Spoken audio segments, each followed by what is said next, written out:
Hey everyone, this is Jan Edwards. Welcome to Inspired Moment Messages. Just getting ready for my friend Dina to hop on board and join. But this is not something that we rehearsed or talked about. We just decided to have a reunion, live, real, and raw, and not even know what we're going to talk about. So, do you like this tree behind me? Hey, you! Hello. Hi! Oh my gosh, you look beautiful. Oh, thank you. So do you. Thank you. How are you? Very well, and you, Jan? Oh, this is your background. Are you for real in front of a tree, or is it your background? It's one of my backgrounds. It's awesome. Thank you. Really good. Thank you. I know I didn't know exactly where I was going to sit in it because it's kind of long. It's a wall, tapestry, but I ended up right here with my head right in the trunk, which is kind of cool. It is. It's like rooted. Yeah. All the earth energy and intuition is just being poured into my head. Sounds awesome. And it looks really beautiful. Thank you. So I just, right before you got on, like 30 seconds before you got on, I said hello in case we decide to post this. But I said hello to whoever's watching and introduced them to this new YouTube channel called Inspired Moment Messages. But, it's just you and I talking, and whether we post this or not is up to us at the end. We've got a second half hour, so we can just go with whatever. I just, like I said it to you in the message, I just want to be easy, heart-centered, real. Yeah. I'm with you all the way. I just had an amazing coaching session with someone that I coached, and I love coaching. Doing really transformational work, really getting to that part, that little thing. Yeah. That it's got all the power that you change that, it changes everything. Oh, yeah, I just pictured what sacred. You're talking. Yeah, it's sacred work. It's like so deep, and it's tight and almost covered up or invisible or filled in with a lot of people because they've never accessed it. But once you access it, just like everything blows open, and there's nothing more real than that. There's nothing, like there's no better feeling than that. And you just know it's true and right. And it so fills your heart.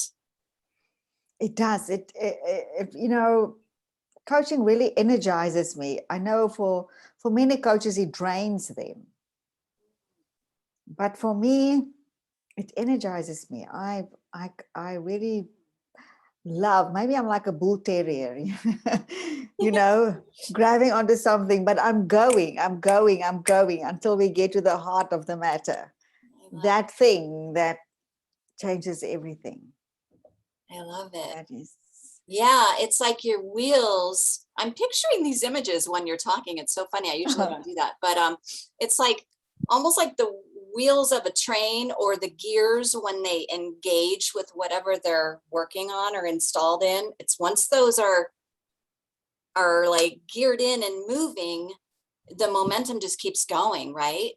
It just feels so good. You can't stop it. You don't have to try. It's just what you do. Yeah. No, it's the most wondrous thing to witness that moment that someone gets that awareness. I know. It's actually really letting God in. It's at that moment, it's a divine moment. Absolutely. When that happens. Yeah. I can't remember where I wrote something about that, but it was a few years back when I was writing about what really moves me, and things moving move me. Movies move me. Momentum moves me. Transformation, which is movement from one place to another, moves me. Emotions move me. And that look that you're talking about, when that person that either you're watching on TV, like I used an example of someone, say, on one of those shows like The Voice, and they didn't know that they didn't believe or perceive that they had this gift and this talent. And once the judges or whoever's watching convey that to a point where they're receiving it and they light up, like they usually burst into tears because Yeah. it's so moving. They can't hold it in anymore. It's such a realization. So, yeah. Yeah, it's awesome. Yeah, I think I'm going to cry during this. I often cry with my clients. Oh, Um, thank you. yeah, just that presence is just overwhelming. Just beautiful Yeah, presence. it's a communion. It is. Yeah, It really is. you're sharing in that joy, because you're not only giving them that opening of joy, you're feeling it. It's just a two-way street all the time, right? Yeah, yeah. And both of our souls, our spirits, are actually or higher selves. I never know which one is which one, but I mean, are also there. Yeah. Are also celebrating. It's beautiful. So, wow, that was a great start. We didn't plan that one. So how has this okay, so you and I met a little over 3 years ago. Time flies. Yeah. And we did our first Permission to Come Alive 3 years ago in a couple weeks.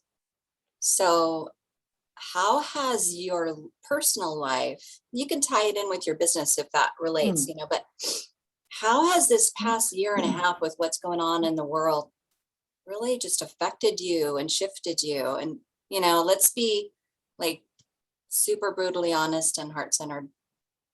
Hard times, good times, bad times, whatever. Well, on my business side, it hasn't really affected me because I work online. Yeah. Okay. But from a humanity point of view, it has made me really pissed off. Oh, lovely. At the just the fraud of it all, and the powerlessness to really do something about it, and of course being cut off from my children. Okay. My Where daughter's do in your Madrid. children live? Oh, in Madrid. Okay. She's in Madrid and she's pregnant, Jan. She's having a baby in December. So I just asked the universe and said, listen, I got to be there. I got Yeah. to be there in December before this baby is born. I want to see my girl still pregnant and really be there with her when she's giving birth. I really want to experience that. It's every mother's and every daughter's thing. She shouldn't go through this by herself. You shouldn't have to do it on Zoom. Yes, absolutely. And my son is in Prague. My other son is with us. So he couldn't go yet because of the COVID to Prague, because he and his brother have started a business together. Okay. And I'm actually so thankful that he's here. Yeah. Because there's somebody here. Yeah. But for me, I've started a thing where the whole family, we meditate every day at 1 p.m. And we all visualize that we are together in Madrid by December. I love that. Whose idea was that? Yours? It was my idea, yes. I spoke to the boys here, my husband and my son, and I spoke to my other son in Prague and my daughter in Madrid as well, and say, listen, let's do this. It's like a family unification, united event. And we haven't seen them in about 3 years now. Oh my gosh. And do you do that meditation Just silently, or do you do it on Zoom? No, it's just silently. Okay. Everybody is just, I believe that, the energies, Yeah, it's enough. it's fine. It's Yeah. enough. Yeah. But we all are actually visualizing the same thing. Wow, that And, is so beautiful. That's really inspirational. yes, and I idea. think I think families should do that.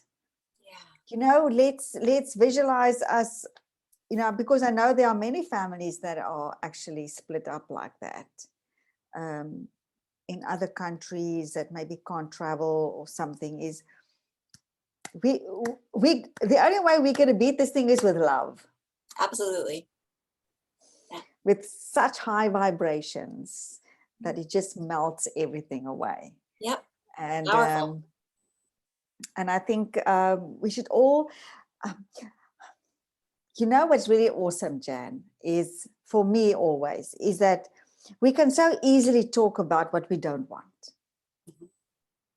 but to talk about what we do want. What is the world that you want to live in? What would that be like? What, just the everyday life, what would that be like? And if every one of us start thinking about that, to start contemplating that, of what we want, of what that perfect world would be like, I think it would be such a powerful force in the world, versus, complaining and fighting and being in fear, because that's just giving fuel to them. But if we can start, instead of thinking about what we don't want, what do we want? And start contemplating that. Yeah. I think that would really be very powerful. I agree. But I've found surprising to me that a lot of people don't know what they want. So when I reach out and make a post or make a leap in some kind of statement, people don't always respond because they're not there yet. And I was assuming they already are there, meaning I was assuming, yeah, they know what they want, but they just don't know how to do it, or they don't believe they can have it, or they, whatever. But actually, people haven't given themselves permission. Oh, speaking of permission to come live. Yes. They haven't given themselves permission to actually be in that space of contemplation and heart and think about what they want, because they've been taught that it's selfish, or that absolutely other things are more important, or that it's impossible. Yeah. Oh, that's impossible. Or that it's silly, Wow. Yeah, for sure. And that's why we don't have what we want. I mean, that's one of the reasons. We have duality because we're in this human 3-dimensional world. So we have opposites, so we can know what good is and love is. But yeah, we've evolved a lot, though, as a human species. I mean, if you look back, a lot of people talk about how things are getting worse or things haven't gotten better. But if you look back, even 20 years, even in segments of 20 years, how much evolution has come in our processing of humanity with, I don't know, just with the heart and the brain heart coherence and unity and speaking up and not being afraid and chasing our dreams and creating community and advancements in technology and environment and all that. We've come a long way, and it's not going to go backwards. It's not going to go backwards. It's only going to go forward. No, it's not. I just think that the only thing that I think that we have gone backwards is just this time now, and people buying into this, of what that future looks like. But apart from that, I mean, it's been such an awakening process, such an awakening for many people. And I think it's just wonderful, for us to start thinking, and maybe to ask simple questions, about what we want, just to sort of, ignite that spark. Simple questions like, do you want a picket fence or do you want open gardens, kind of thing, things like that. What kind of tree do you want in your yard? Where do you want to live? In an apartment or by the sea? Or would you like to live in, on a farm? What would you like to be surrounded by? I've been doing that for over a decade, just for fun. That's just something, maybe 2 decades. I've always got some kind of notepad near me, and I've always been writing, where do I want to live? What I want it to look like? What makes me happy? What are my strengths? Like a self-inventory. And it's one of the things I use with my clients that for me, it's just been a habit of my life. It's never been something I used to, evolve or heal or transform. It's just something that I've thought was fun. It is And fun. then it is fun because it's changing and opening up your perception. It's opening up your consciousness by doing that. It's expanding. And imagination, perception, all of your higher faculties are actually engaged when that happens. And I just think, as you said earlier, people are not aware that they can actually do that. That people are not aware of the power of their imagination, of the power of thought. I think if they did, they would think better thoughts. We would definitely be thinking better and better and better thoughts, and make that like that. How can I think better thoughts today? I agree with you, but since I've been doing access consciousness bars energy clearings, I've discovered, and I discovered that back in 2012, but I didn't get into it until recently. Your thoughts take control and they just spin you around. You're at the what's the word? You're at the whatever of your thoughts, usually. So when people talk about take control over your thoughts and have mindfulness, Yes. that's easy to say, and you can start making a habit of it, but you quickly fall out because they are ingrained implants in your head, your heart, your body, that It's true. they're implanted in there. It's And that's true. why you It's keep your old paradigm. Yes. Yeah. So one of the things that, I've been doing in my life with these clearings is, getting one every 2-3 weeks or something. I've completely changed. But yeah, it actually takes that root of wherever that thought, belief, emotion, behavior, conclusion ever came from, whether it's this life or beyond, whether it's your parent, whether it's when you were, 2 years old or 42 years old, and it actually uproots it. Like when you defrag your computer and you take all the duplicates, all the distorted, all the whatever, and they're gone forever. They don't stay in there. They don't re-trigger you. So little things, this is not meant to be like a commercial or promotion for access consciousness, but we're kind of on there, and it's making me think of things. The things like that I thought would just be part of me for my life. One of them is like my fear of driving on a curvy mountain road up high. I don't have that anymore. And I didn't discover that I didn't have it anymore until like 3 weeks ago. And I was driving on this and I was like really going fast. I'm like, whoa, I'm not even afraid. This is actually fun now, So yeah.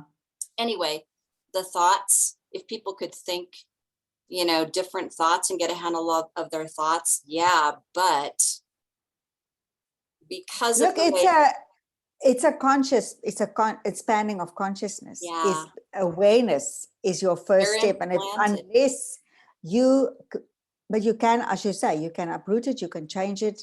If you look at them, you can, by just changing the thought and reframing it and give it a new meaning, that old thought loses its power.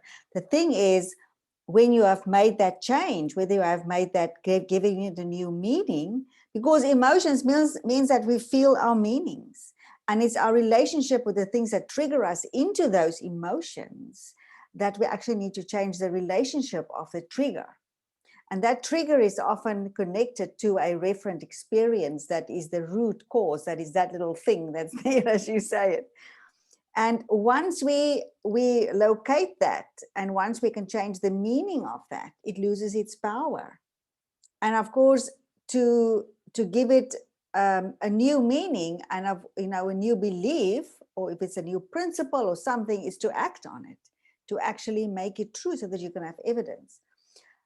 The whole thing is, as you say, those thoughts is like, they're like highways in our brain, like in our muscle memory, they're in every cell in our body. It's our old paradigm. It's our whole nervous system. It's not just your brain, it's your whole body. And that is in control. That is in control of all our habitual behaviors. And it's only through when we really get aware and become aware of them and become aware that something is off, or I engage in, or I have emotions that is not me. It's only through that awareness that the change can actually happen. If you don't have awareness, then there's nothing to change. But the beautiful thing is, and that's what I work a lot of with my clients with, is about business and success and mindset, and to embody who you want to become in order, because that's at a higher vibration than what you are now, is to know who you are at that level so that you can step in and become that person. But that is, of course, the hard work. And it's because the old paradigm is relentless in coming back. It's like habits. And it's to change that is really to be very conscious and consciously, deliberately choose your thoughts, choose your emotions, choose your images that you hold in your mind, so that you can create a new system. Because that's what it is. You can't fight the old system. It just gives it momentum. You've got to replace it by a new system, a new operating system, a new way of thinking, feeling, and acting. And that is work, because I mean, if where we are now took decades to establish this really nicely. So to change that, it takes hard work, but the willingness is there, it can happen. So I'm listening to you and I am asking myself, how do I respond? Because there are a lot of foundational points that you've made that I don't agree with, but it's not for me to say. That's not why we're having this phone call. So if you wonder why I'm not responding sometimes, that's why. But you know, one of the biggest leaps that we can make that's very difficult is to be aware when we're drawing assumptions about something, or we're making a judgment that that's right or wrong, or that's stupid or silly or good or bad or whatever. And I catch myself in that all the time. It's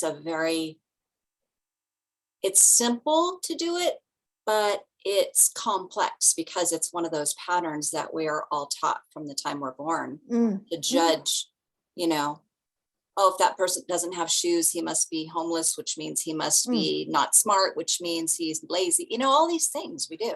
All the assumptions, yeah. Yeah. Right. So interesting points of view. What I have become aware of and discovered is that there are many beautiful modalities and methods to create transformation, and no one is better than the other, because if it fulfills the outcome of that person getting closer to their true self, yeah, absolutely, then whichever method is used is with that intention. Yeah. So whether it's access bars, whether it's quantum leap coaching, whether it's eye movements, whether it's this or that, in the end, the intention of the practitioner is there to help this person. And if we're receiving too, the person needs to receive, or else none of it happens. No, of course. Yeah. But I think over, you know, there are just so many beautiful things as humans that we have discovered to expand our consciousness and help others. I'm not attached to that access consciousness. It works for a lot of people, but it's something that I've actually been doing before I ever found it. And I thought, wow, I was doing that a long time ago. You know, but back to what's the benefit of this 1.5 year period for you personally? I know it's been hard and I know you feel we've gone backward, but what's been the benefit? And I know there's a lot of difficult things that have come out of it, but in your mind, in your heart. I think it has opened me up Mm, to look much wider than my own life. And you know what I'm doing here, my little bubble, right. and the work that I'm doing and the people that I'm affecting and my family is to look much wider at humanity Mhm. and what we are going through as a human race. And it takes practice, but it is possible to stay objective and to stay the observer, knowing that there is a bigger picture, there's a bigger consciousness at play. Whatever is happening here, you know, on this 3D plane at the moment, on beautiful planet Earth. And it is wonderful, even through the division that's created, there's also a lot of unity. There's also a lot of compassion. Yeah, that's the biggest. Yeah, and understanding, and that I think people have come together in ways that they never thought of, you know, that would happen. So as with anything that we know, Jan, there's nothing is just good or just bad. There's always the polarity. There's always the yin and the yang. There's always some of everything. And it's for us to choose how we see it, because everything you can see in so many ways. Absolutely. Perspective and choice. Perspective and choice. Which point of view are you going to look at that diamond from? Exactly. Yeah. And for you? Oh, wow. We've only got a couple minutes left on this shot, on this half hour. So I don't know if I want to enter that right now. Can we enter it on the next one? Yes. Because I might go over 5 minutes or 3.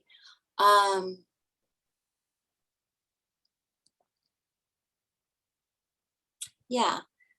Let's wrap this up and then let's do Yes. part 2. And so why don't you tell whoever's watching, you know, what you do and what you love to do and how you can help whoever's watching. Okay, so I loved, my favorite clients are women who transition from their high-end careers to become a coach. Ooh. And to help them to create their business, their coaching business. Wow, you have changed since I've talked to you. That's awesome. Yeah, you're lit up from that. I can see it. Yeah. It's the world that I come from. I come from as a very highly paid, high-end career IT professional, and went into coaching. And now I can help women because most of them dive in and they do every course that they can think of, and they, with all the big names, but they drown in the crowds. And they, after years of spending thousands of dollars, they're still none the wiser. They still don't actually just know how to connect the dots and really be clear on their offers and their niche and whatever they're here to do. They know what they want to do, but they don't know how to distill it into getting it off the ground. And so I help them with that. And of course, it's to create a high ticket coaching business. And what's the name of your business or how they can reach you? Oh, my coaching.dinamarais.com. Okay. or just Dina@dinamarais.com. That is actually the easiest. Yeah. And the biggest part of just this is, of course, your mindset, energy, vibration. So that whatever you are creating is in alignment with your soul energy. Yes. And in alignment with embodying who you need to become, and embodying the sacred frequency of abundance and of divinity and all of that in your business, the law of attraction, so that you work with the universal laws instead of against them. Beautiful. Beautiful. Thank you so much. We'll see you again in a minute. And I'll leave your info for your business and mine in the description box. This wasn't supposed to be this kind of a call, but what the heck? If we post it, I want it to be here anyway. If we don't post this, doesn't matter. I just wanted to connect with you. So, okay. I'll see you in a So couple we end this call and we go on to the next one. Yes. Okay, Jan. Okay. See you soon. See you soon.